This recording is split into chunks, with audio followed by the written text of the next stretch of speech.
I am Sunayan Sharma, a nature writer and conservationist. I am a former member of the Indian Forest Service. Friends, in my last video, I shared with you as to how the administrative functioning is done in the Forest Department in India. Well, today I would like to share with you as to how the every inch of vast forest area of the country has been made identifiable. Well, I perceive that commonly people are aware about the working of the revenue department, which has numbered almost the entire geographical area of the country into various numbers called khasra numbers, where the smart foresters, they have devised a different but unique system for identification of the forest lands. They have divided the entire forest area into forest blocks comprising of single to several compartments, and each such compartment maybe even 50 hectares or less, or up to 300 hectares or even more in the area.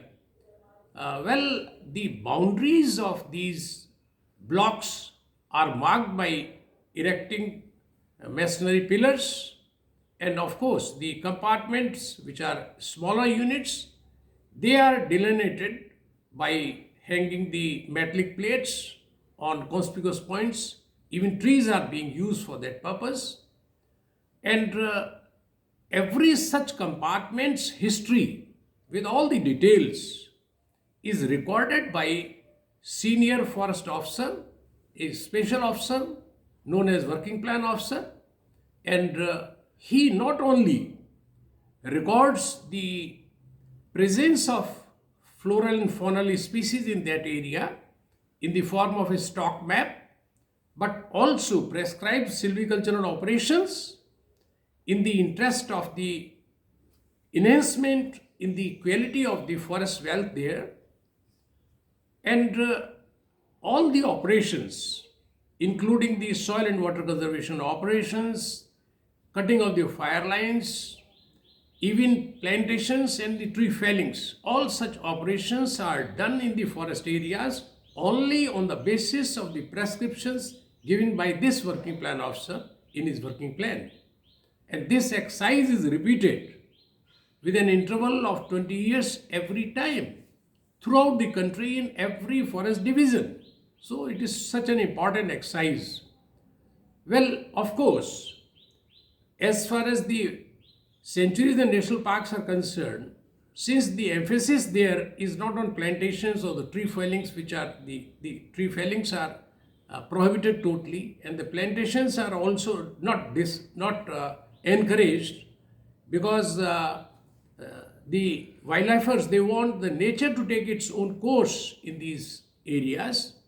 Therefore, the management system is bit different, and the working plan has given way to separate management plans or special management plans in those areas. I will advise you that next time when you happen to be in the forest areas, try to locate the boundary pillars and the compartment plates by yourself. That will add to your adventure in the jungle and will bring you more close to nature. Friends, as you all understand, the water is life, and for the wildlife in areas, the sanctuaries and national parks, this becomes more relevant. Not only that the water holes, they attract a lot of wildlife, and maximum concentration of the wild animals you find around these water holes, but also because they attract a lot of domestic cattle along with the graziers and the poachers too, causing a huge managemental problem for the reserve management. So, well, I feel it imperative upon me to share with you this important phenomenon. Well, I will also request you to subscribe this channel and share your views and comments. That will help me in finding out or choosing the new topics more close to your heart. Thank you.